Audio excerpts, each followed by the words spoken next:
Thomas had been living alone for 3 years. His wife passed away from cancer, and since then, the house felt too big, too quiet, too empty. He would wake up in the morning and make coffee for two out of habit, only to remember he was the only one there.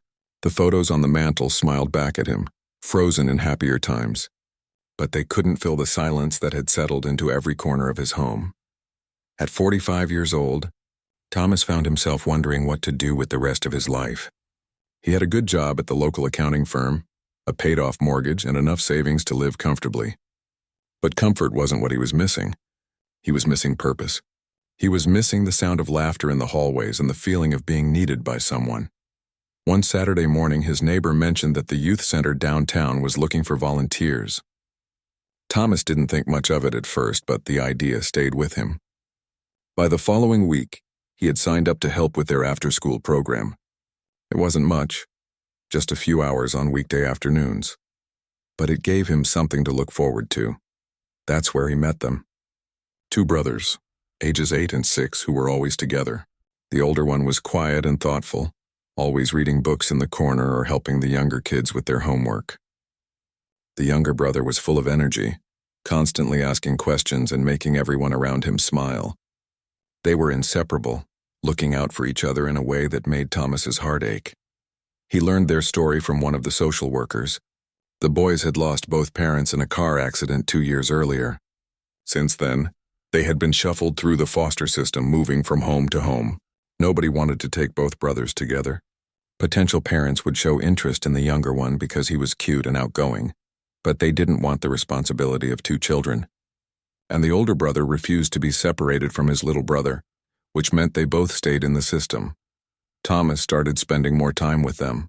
He would help with homework, play basketball in the gym, and listen to their stories about school and their dreams for the future.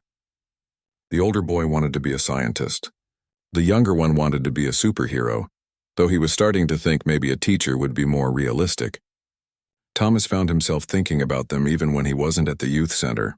He wondered if they were eating enough, if they were safe, if anyone was tucking them in at night. Months passed, and the idea that had been forming in the back of his mind finally pushed its way to the front. He could adopt them. He had the space, the resources, and more importantly, the love to give. It felt right in a way nothing had felt right since his wife died. She would have wanted this, he thought. She always wanted children, but they had never been able to have their own. The decision didn't come lightly. Thomas spent weeks thinking it through, talking to social workers and learning about what adoption would mean. There were classes to attend, home inspections to pass, and mountains of paperwork to complete. But with each step, he became more certain. These boys needed a home, and he needed them just as much as they needed him. When he finally told his friends and family about his decision, the reactions were not what he expected. His brother came over for dinner, and when Thomas shared the news, the room went cold. His brother set down his fork and stared at him like he had announced he was moving to Mars. "You're going to adopt them? Both of them?" his brother asked, his voice tight. "Yes," Thomas said, feeling his stomach knot. "They're good kids. They deserve a stable home." His brother shook his head slowly. "Thomas, I'm going to be honest with you. I think this is a mistake. A huge mistake. Those boys are going to bring nothing but trouble into your life. You don't know what you're getting into." Thomas tried to explain, tried to help his brother understand, but the conversation ended badly. His brother left early and didn't return his calls for weeks. When the adoption was finalized, his brother didn't show up to the courthouse. That hurt more than Thomas wanted to admit, but his brother wasn't the only one. His neighbors started acting strange. Mrs. Peterson from next door, who used to chat with him over the fence about gardening, suddenly seemed too busy to talk. When Thomas brought the boys home for the first time, she watched from her window but didn't come out to say hello or welcome them to the neighborhood. At the grocery store, Thomas noticed people staring. He would turn down an aisle with the boys, and conversations would stop mid-sentence. People would glance at them, then quickly look away. The younger boy noticed it too. He asked Thomas why people were looking at them funny, and Thomas had to come up with an answer that wouldn't break his heart. "Some people aren't used to families that look different," Thomas said carefully. "But that doesn't matter. We're a family, and that's all that counts." The local diner was worse. Thomas had been eating breakfast there every Sunday for 10 years. Everyone knew him. But the first time he walked in with his two sons, the usual friendly greetings disappeared. The waitress seated them at a table in the back, near the kitchen, even though the restaurant was half empty. The people at the next table paid their bill and left shortly after, even though their food had just arrived. Thomas ordered pancakes for the boys and tried to keep the conversation light, but he could feel the weight of the stares. He could hear the whispers that weren't quite quiet enough. As they left, he heard someone say, "What was he thinking? Those boys are going to ruin his life." He held the door open for his sons and put on his brightest smile, even though something inside him was breaking. The older boy looked up at him with eyes that were too knowing for an 8-year-old. He had heard it too. The worst part was watching his sons experience rejection they didn't deserve. At school, the other parents would arrive for pickup, and they would pull their children a little closer when the boys walked by. Birthday party invitations that other kids received never came home in his sons' backpacks. Playdates were non-existent. Thomas's old friend Robert confronted him one afternoon outside the hardware store. They had known each other since high school, had been best men at each other's weddings. But Robert didn't even say hello. He just launched into a speech about how Thomas was making the biggest mistake of his life, how he was being selfish, how those boys needed to be with people who understood them better. "They need to be with their own kind," Robert said, loud enough that other shoppers turned to look. Thomas felt his face go hot. "They're children, Robert. They're my children, and they're exactly where they belong." He walked away before he said something he couldn't take back, but the friendship was over. Just like that, decades of history erased because Thomas chose love over prejudice. That night, Thomas sat on the edge of the younger boy's bed, tucking him in. "Dad?" the boy whispered. "Do people not like us because of what we look like?" Thomas felt his throat tighten. He wanted to lie, to protect this child from the ugliness of the world, but he also wanted to raise his sons to be strong and honest. "Some people are afraid of what's different," Thomas said softly, "but that's their problem, not yours. You two are the best thing that ever happened to me. Don't you ever forget that." The boy nodded and closed his eyes, but Thomas could see the tears on his cheeks. In the next room, he could hear the older boy crying quietly into his pillow. Thomas went to his own room and sat in the dark for a long time.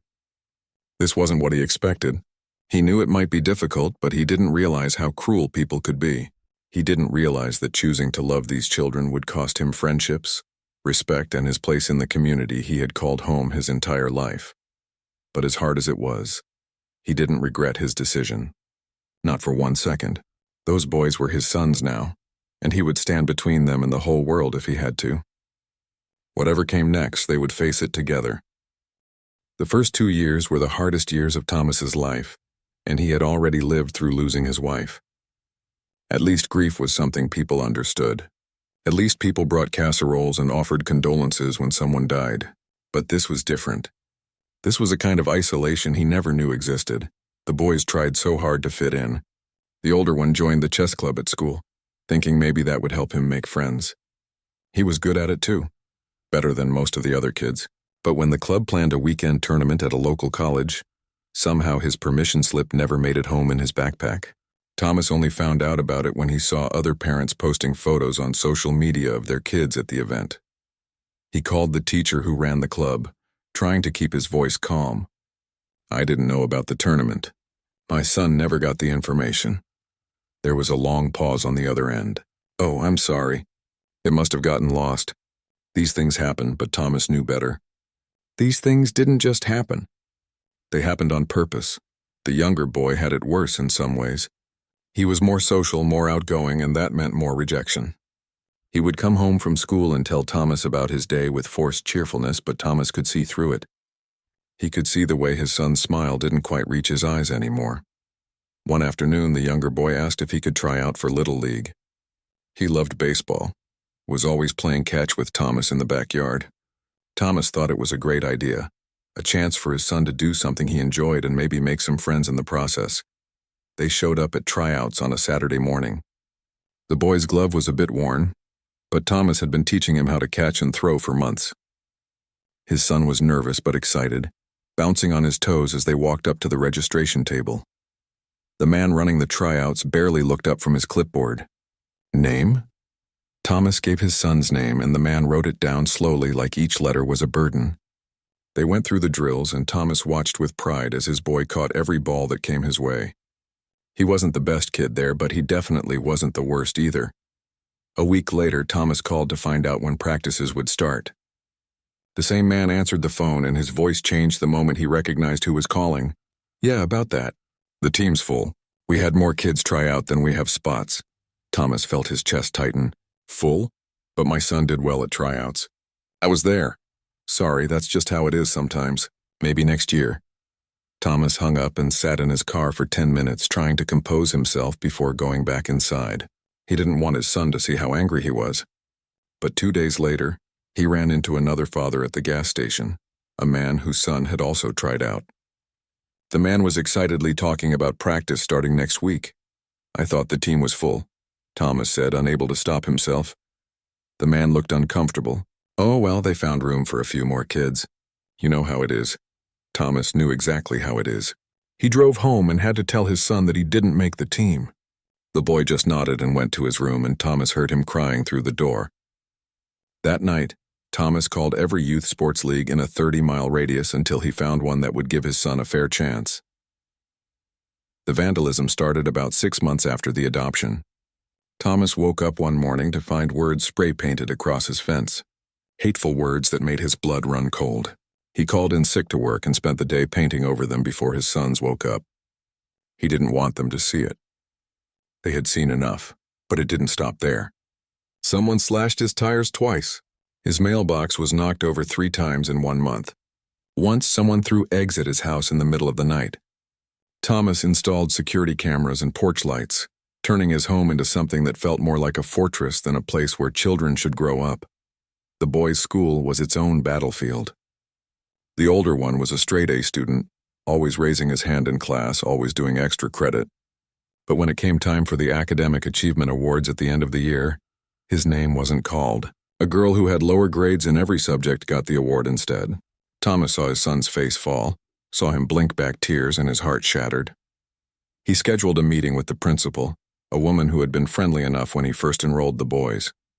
But now she sat behind her desk with her arms crossed, defensive before he even said anything. "I'm concerned about the academic awards," Thomas said, keeping his voice level. "My son had the highest grades in his class." The principal shuffled some papers. "Awards are based on many factors. Grades aren't everything." "What other factors?" She wouldn't meet his eyes. "Participation, attitude, peer relationships. It's a holistic evaluation." Thomas wanted to argue, wanted to demand fairness, but he could see it was pointless. The decision had been made, and nothing he said would change it. He thanked her for her time and left, feeling more defeated than angry. The worst moments were the ones that hurt his sons directly, but the constant small cruelties wore on Thomas too.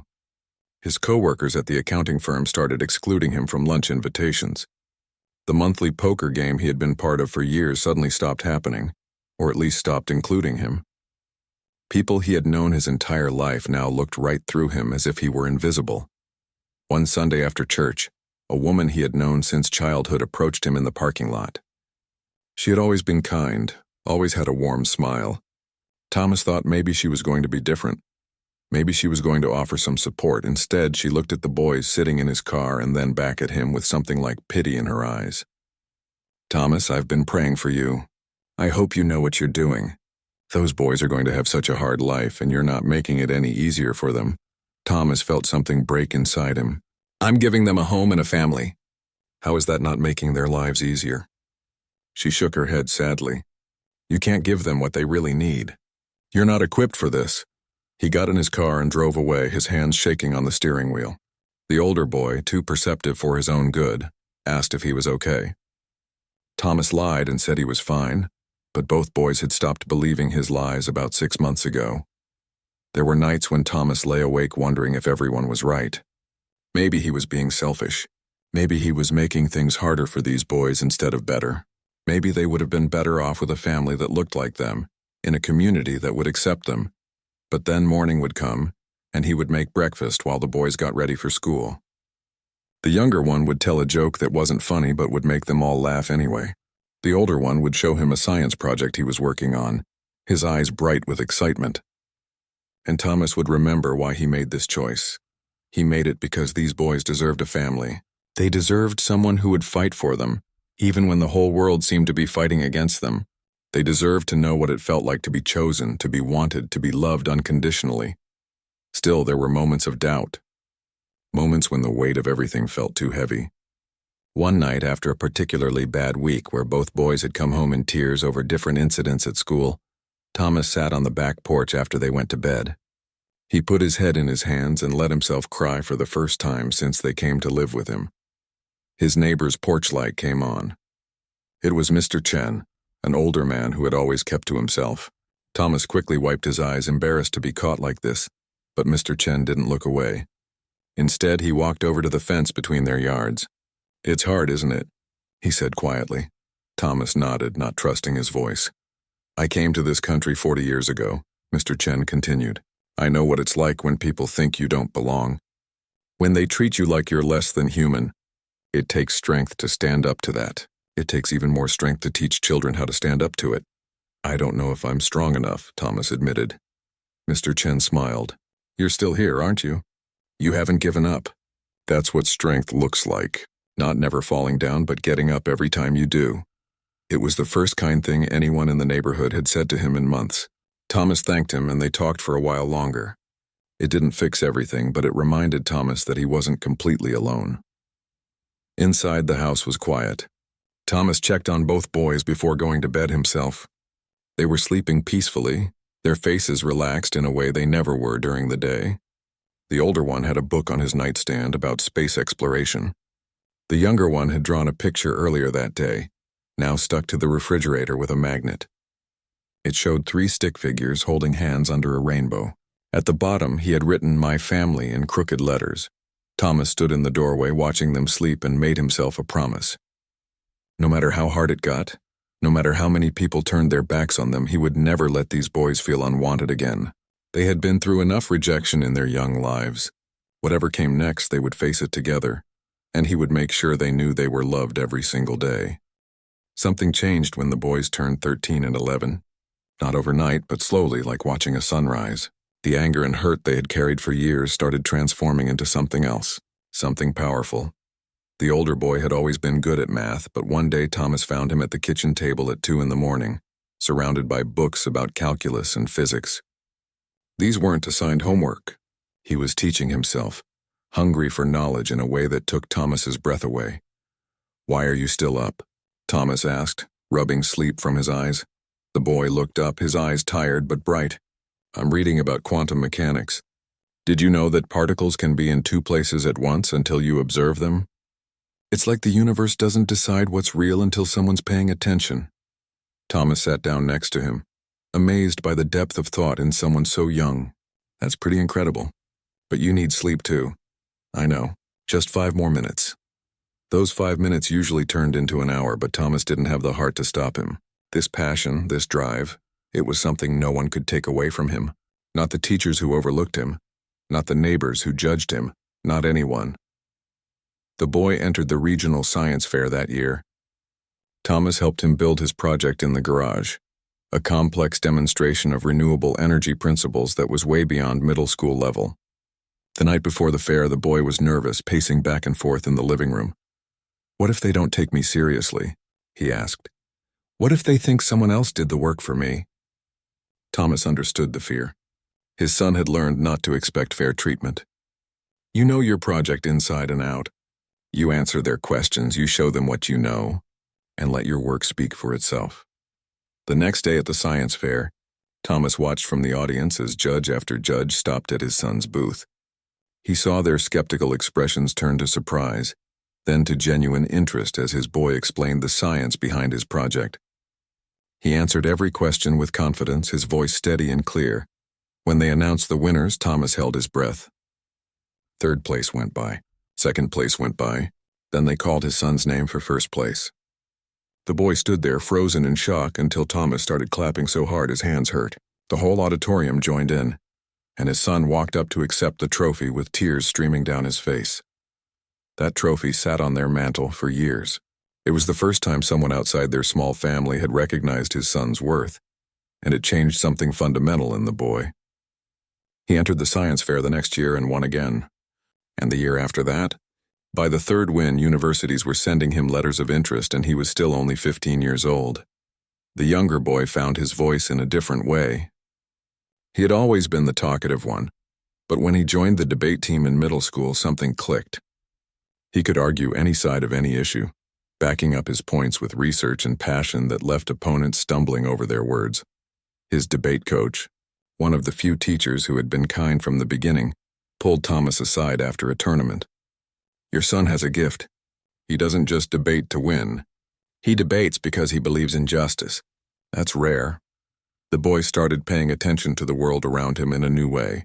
He noticed the homeless man who sat outside the grocery store every day.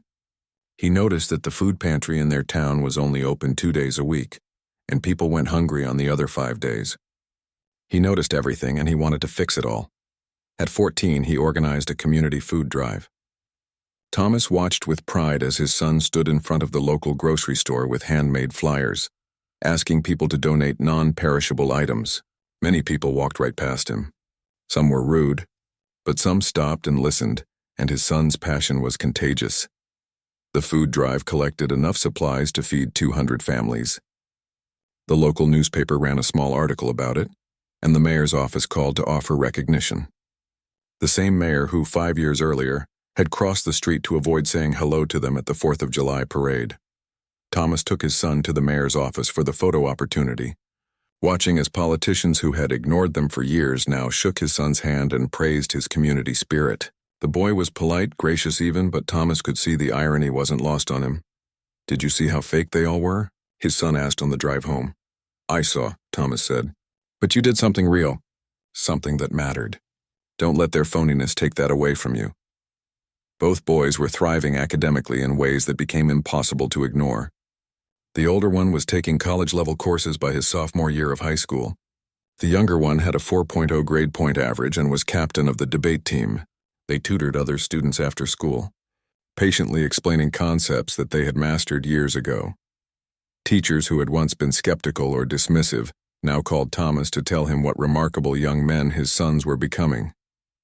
It should have felt like victory, but Thomas couldn't help feeling bitter about the years those same teachers had overlooked his boys. Mrs. Henderson, who had been the older boy's teacher in 5th grade and had given him a C despite perfect test scores, stopped Thomas in the parking lot one afternoon. "I just want you to know how impressed I am with your son. He's really exceeded all expectations." Thomas wanted to ask her what expectations she had held for a 10-year-old boy who had done nothing wrong except exist, but he bit his tongue. "Thank you," he said simply and walked away. The boys started getting attention from their peers too. The older one was asked to join the academic decathlon team. The younger one was elected to student council. Slowly, painfully slowly, other kids started seeing past their own parents' prejudices and recognizing the boys for who they were. One afternoon, a girl from the older boys' class showed up at their door to work on a group project. Thomas answered, and the girl smiled at him nervously. "Hi, Mr. Mitchell, is your son home? We're supposed to work on our history presentation." It was such a normal interaction, such a simple thing, but Thomas had to blink back tears. His son had a classmate at his house, a regular study session like any other teenager might have. After years of isolation, it felt like a miracle. The younger boy made the basketball team his freshman year. Thomas went to every game, sitting in the bleachers and cheering louder than any other parent. He noticed that other parents started sitting near him, making small talk about the game. They weren't friends, not yet, but they were no longer actively avoiding him either. One game, after his son made the winning shot, the parents around Thomas erupted in cheers. A man Thomas had never spoken to clapped him on the shoulder. "Your boy's got a great shot. You must be proud." "I am," Thomas said, and meant it with every fiber of his being. But the biggest change was in the boys themselves. They had learned to carry themselves differently. They still felt the weight of prejudice, still experienced moments of discrimination, but they had developed armor. Not hard and bitter armor, but something stronger, the armor of self-worth. The older boy had a physics teacher who seemed determined to prove he wasn't as smart as his grades suggested. She questioned his work, implied he was cheating, and made him redo assignments that were perfect the first time. Instead of crumbling, the boy documented everything, did every assignment twice, and studied harder than ever. At the end of the year, when standardized test scores came back, He had the highest physics score in the entire school district. The teacher had to write him a recommendation letter for college applications, and Thomas wondered what she must have felt putting those words on paper. The younger boy dealt with a different kind of challenge. A group of boys in his grade decided he was too confident, too successful, too visible. They started spreading rumors, trying to tear him down socially. Instead of fighting back with anger, he started a kindness campaign at school, encouraging students to compliment each other and build each other up. It caught on. Teachers joined in. Even some of the boys who had tried to hurt him eventually apologized. The younger boy accepted their apologies with grace that Thomas didn't know he possessed. "How do you do it?" Thomas asked him one night. "How do you stay kind when people are cruel?" His son thought for a moment. "Because being angry would mean letting them win. They want me to be bitter and hurt, so I choose to be better instead." Thomas realized then that his sons had learned something he was still struggling with. They had learned that other people's limitations didn't have to become their own. They had learned to define themselves instead of letting others define them. The high school guidance counselor called Thomas in for a meeting during the boys' junior and sophomore years. She laid out college brochures across her desk, her expression a mixture of excitement and disbelief. "Both of your sons are being recruited by top universities," she said. "The older one is getting interest from MIT, Stanford, and Caltech for their engineering programs. The younger one is being courted by Georgetown, Yale, and Columbia for pre-law." Thomas sat there overwhelmed. These were schools he had never imagined his sons attending. These were opportunities that seemed impossible just a few years ago. "They've worked incredibly hard," the counselor continued. "I've been doing this for 20 years, and I've rarely seen students this driven and this talented." The letter from MIT arrived on a Tuesday afternoon in March. Thomas was making dinner when the older boy came running into the kitchen, waving an envelope with trembling hands. His face was pale, and for a moment Thomas thought something was wrong. "I can't open it," the boy said, thrusting the envelope at Thomas. "You do it." Thomas wiped his hands on a dish towel and took the envelope. His own hands were shaking now, too. They both knew what this letter meant. This wasn't just an acceptance or rejection from a university. This was validation for every sleepless night, every moment of doubt, every time someone had told this boy he wouldn't amount to anything. "You open it," Thomas said, handing it back. "This is your moment." The boy took a deep breath and tore open the envelope.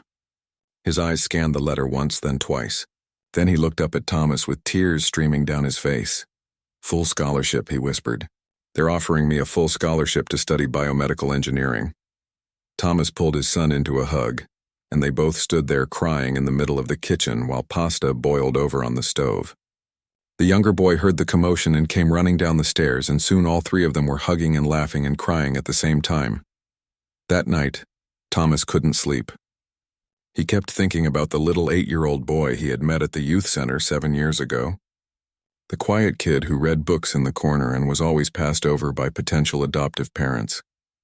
That same kid was going to MIT. 2 weeks later, the younger boy got his acceptance letter from Georgetown with early admission. Another full scholarship. 2 sons, 2 of the best universities in the country, both with full rides. Thomas felt like his heart might burst from pride. The local newspaper wanted to do a story. At first, Thomas said no. They had been ignored by this community for so long that he didn't want to give them the satisfaction of celebrating now. But the boys convinced him. "Let them see what they almost missed," the older one said with a slight smile. "Let them see what happens when someone actually believes in kids like us." The newspaper sent a reporter and photographer to their house. The boys sat on the couch in their acceptance letters, hoodies, MIT and Georgetown, looking every bit the accomplished young men they had become. The reporter asked them about their success, and both boys credited Thomas. "Our dad never gave up on us," the younger one said. "When everyone else said we wouldn't make it, he told us we could do anything." He was right. The article ran on the front page the following Sunday. The headline read, "Local brothers earn full scholarships to top universities." There was a large photo of Thomas standing between his 2 sons, all 3 of them smiling. It was the first time their family had been featured in the newspaper for something positive. The response was overwhelming. Thomas's phone started ringing off the hook. His email inbox filled up with messages. Most of them were congratulatory. But what struck Thomas was how many came from people who had been silent for years. Mrs. Peterson from next door, who hadn't spoken to him in 7 years, knocked on his door with a plate of cookies. I just wanted to say congratulations. What an accomplishment. Thomas thanked her politely but didn't invite her in. The cookies went in the trash after she left. The high school organized a scholarship ceremony at the end of the school year. It was held in the auditorium and the entire community was invited. Thomas sat in the audience, watching as student after student went on stage to be recognized for their college acceptances. When they called the older boy's name and announced his full scholarship to MIT, the auditorium erupted in applause. When they called the younger boy's name for Georgetown, the standing ovation lasted almost a minute. Thomas stood with everyone else clapping until his hands hurt, but inside he felt hollow. Where were these people 5 years ago? Where were they when his sons were being excluded from birthday parties and sports teams? Where were they when hateful words were being spray-painted on his fence? After the ceremony, people crowded around wanting to shake hands and offer congratulations. Thomas watched his sons handle it with grace and maturity, thanking everyone politely. But he could see in their eyes that they felt the same hollowness he did. Then the principal called everyone to attention. "We have something special planned," she announced. Both young men will now say a few words. Thomas hadn't known about this. Neither had the boys, based on their surprised expressions. But they walked up to the microphone together and the younger one spoke first. "When we first came to this town 7 years ago, we didn't know what to expect," he began, his voice clear and steady. "We were 2 kids who had lost everything, who had been bounced around the foster system, who had learned not to hope for too much." The auditorium was completely silent. Then a man named Thomas Mitchell decided we were worth taking a chance on. Not because we were perfect, not because we were easy, but because he believed every child deserves a family. He adopted us when no one else wanted us. He loved us when people said he was making a mistake. The older boy took over. "The past 7 years haven't been easy. There were people in this room who told our dad he was ruining his life by bringing us into it. There were people who excluded us, who doubted us, who predicted we would fail. We heard the whispers. We saw the looks. We felt every bit of rejection. You could have heard a pin drop." Thomas saw several people in the audience shift uncomfortably in their seats. "But our dad taught us something important," the older boy continued. "He taught us that other people's prejudice says nothing about our worth. He taught us that hard work and character matter more than anyone's low expectations. And he taught us that love doesn't depend on what you look like or where you come from." The younger boy stepped forward again. "So yes, we're going to great universities. Yes, we're grateful for these opportunities. But the real achievement isn't the scholarships. It's that we survived. We survived the rejection, the discrimination, the doubt. We survived because one person believed in us when it mattered most." The older boy's voice got stronger. "To everyone who supported us along the way, thank you. To the few teachers who treated us fairly, we won't forget you. And to everyone who doubted us, who said we wouldn't make it, who told our dad he was making a mistake, we hope you've learned something." They turned to look directly at Thomas. "Dad, you saved our lives. Everything we are, everything we'll become, it's because you chose us. Thank you for never giving up, even when it would have been easier to walk away." The auditorium erupted in applause again, but this time it was different. This wasn't polite congratulations. This was something deeper. Thomas saw people crying. He saw parents pulling their children close. He saw his former neighbors looking at each other with something that might have been shame. After the ceremony, as people filed out, Thomas noticed Robert standing near the exit. His former best friend looked like he had aged 20 years. Their eyes met across the room and Robert started walking toward him. Thomas felt his whole body tense. He didn't know if he was ready for this conversation, but Robert kept coming, and soon he was standing right in front of Thomas with tears running down his face. "I was wrong," Robert said, his voice breaking. "Everything I said to you that day at the hardware store, I was so wrong. I've thought about it every day for 7 years. I've wanted to apologize 1,000 times but didn't know how." Thomas didn't say anything. He just waited. "Your sons are remarkable young men," Robert continued. "But what's really remarkable is you. You had the courage to do what was right when everyone around you said it was wrong. You're a better man than I ever was, and I'm sorry. I'm so deeply sorry for the things I said and the way I treated you." Thomas looked at the man who had been his best friend since high school. Part of him wanted to tell Robert exactly how much his betrayal had hurt. Part of him wanted to walk away without a word.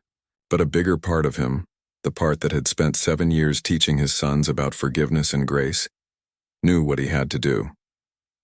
"I appreciate the apology," Thomas said quietly. "It means something that you came. But Robert, it's not me you hurt the most. It was 2 little boys who heard you say they didn't belong, that they needed to be with their own kind. Those words stick with kids."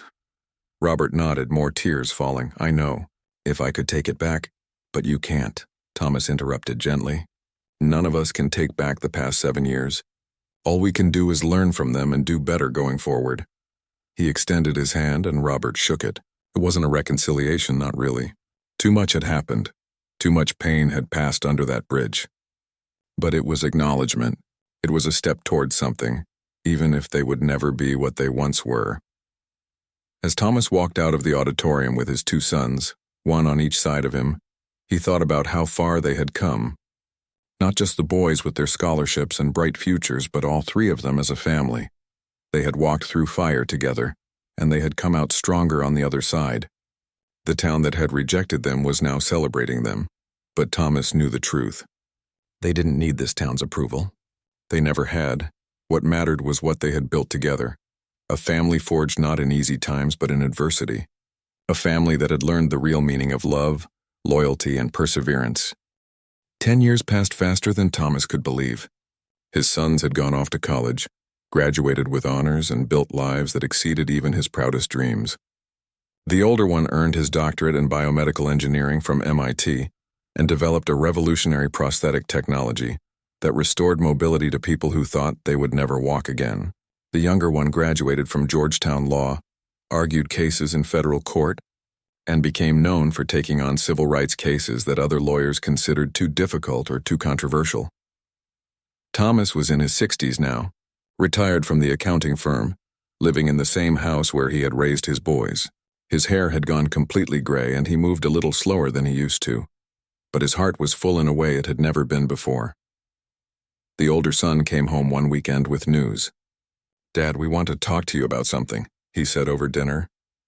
The younger son was there too, having flown in from Washington, D.C., where he now lived.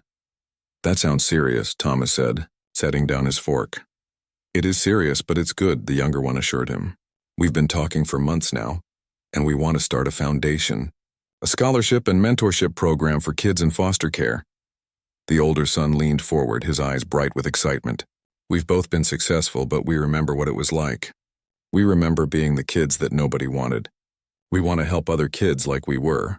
Thomas felt his throat tighten with emotion. "That's a beautiful idea." "We want to name it after you," the younger son said. "The Mitchell Foundation. Because you're the reason we made it. You're the reason we want to help others." "I don't need my name on anything," Thomas protested. "We know you don't," the older son said with a smile. "That's exactly why it should be your name." 6 months later, the Mitchell Foundation officially launched. The boys had used their own money to fund it initially, along with donations from colleagues and supporters who believed in their mission. They created scholarships for foster children pursuing higher education, but more than that, they created a mentorship network connecting successful adults with kids who needed guidance and support. The foundation's mission was simple. Every child deserves someone who believes in them. Every child deserves a chance to succeed regardless of where they started or what they look like. Thomas attended the launch event at the community center, the same place where he had first met his sons all those years ago. The room was packed with people, former foster children who had succeeded, families who had adopted, social workers, teachers, and community members who wanted to help. When it was time for speeches, both sons took the stage together, just like they had at their high school scholarship ceremony. But this time they weren't addressing people who had doubted them. They were addressing people who wanted to be part of the solution. "We started this foundation because we know what it feels like to be forgotten," the older son began. "We know what it's like when people look at you and see a problem instead of potential. We know what it's like to go to bed at night wondering if anyone will ever choose you." The younger son continued. "But we also know what it's like when one person changes everything. When one person sees past all the reasons you might fail and focuses on the reasons you might succeed. Our dad did that for us, and now we want to do it for others." They announced that the foundation would award 10 full scholarships in its first year to foster children pursuing college or vocational training. They would also pair these students with mentors who would guide them through the challenges of higher education and early career development. The room erupted in applause. Thomas watched with pride as his sons outlined their vision, answered questions, and inspired others to get involved. These were the same boys who had been rejected and excluded by this community. Now they were leading it towards something better. In the years that followed, the Mitchell Foundation grew beyond anything they had imagined. Dozens of children received scholarships. Hundreds more benefited from the mentorship program. Success stories started piling up. Foster children graduating from college, starting careers, breaking cycles of poverty and instability. The foundation's work caught the attention of the state government, then national media. The older son's prosthetic technology was making headlines, and the younger son's legal victories were setting precedents in civil rights law. But whenever they were interviewed, whenever they were asked about their success, they always brought the conversation back to the foundation and the children they were trying to help. Thomas became more involved with the foundation as the years went on. He would meet with the scholarship recipients, share his story, and offer guidance. Many of them reminded him of his sons at that age, scared, hopeful, desperate to prove they were worthy of investment. One young girl, barely 14, looked at him during a mentorship meeting and asked, "How did you know they would turn out okay? When you adopted them, how did you know?" Thomas thought about the question carefully. "I didn't know," he admitted. "I couldn't predict the future, but I knew they deserved a chance. I knew they deserved someone who would fight for them. The rest they did on their own." "But everyone said you were making a mistake," the girl pressed. "They did," Thomas nodded, "and they were wrong. But even if things had turned out differently, even if my sons hadn't gone to fancy universities or started successful careers, I still wouldn't have been making a mistake, because every child deserves love and stability, regardless of how they turn out. Your worth isn't measured by your achievements. It's inherent. You matter because you exist, not because of what you accomplish." The girl's eyes filled with tears, and Thomas realized she had probably never heard anyone say that to her before. The town of Millbrook had changed too. Not completely, not perfectly, but noticeably. The foundation's work had sparked conversations about prejudice, privilege, and opportunity. Schools implemented new programs to support foster children. Churches started organizing adoption support groups. The community that had once turned its back on Thomas and his sons now held them up as examples of what was possible when people chose love over fear. The mayor invited the family to a special town council meeting. They were presenting Thomas with the Citizen of the Century Award, a recognition given only once every 100 years to someone who had made an extraordinary impact on the community. Thomas almost didn't go. The irony wasn't lost on him, being honored by the same town that had made his life miserable for years, but his sons convinced him to attend. "It's not about them honoring you," the younger son said. "It's about them publicly admitting they were wrong. That matters. Other people need to see that." So Thomas went, dressed in his best suit, flanked by his two sons. The council chambers were packed.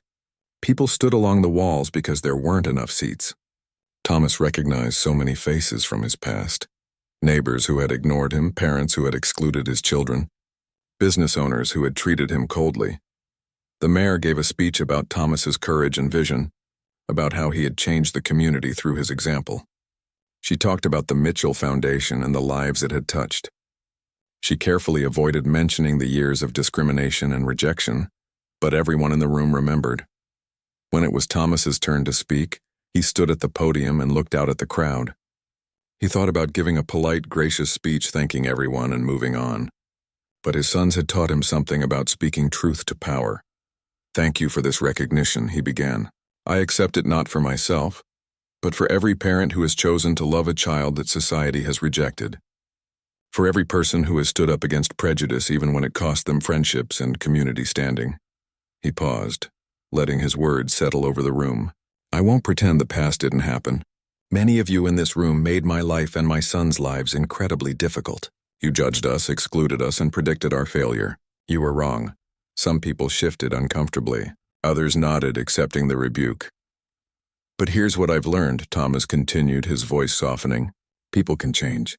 Communities can grow. And it's never too late to choose love over fear, inclusion over exclusion, hope over prejudice. The question is what we do from here. Do we just celebrate past success, or do we commit to doing better for the next child who needs us? He looked directly at the audience. There are kids in foster care right now in this county. Kids who are waiting for someone to choose them, to believe in them, to give them a chance. My sons and I started the Mitchell Foundation to help them, but we can't do it alone. We need this community to step up. Not with congratulations or awards, but with action. The applause started slowly, then built into a standing ovation. But Thomas knew the real test would come in the weeks and months ahead. Would people actually get involved? Would they open their homes and hearts to children who needed them? They did. Within 6 months, 12 families in Millbrook went through the process to become foster or adoptive parents. The foundation's local chapter grew to 50 volunteers. The high school started a peer mentorship program for students in foster care. Thomas watched it all unfold with quiet satisfaction. This was what he had hoped for all along. Not recognition for himself, but real change that would help children like his sons had been.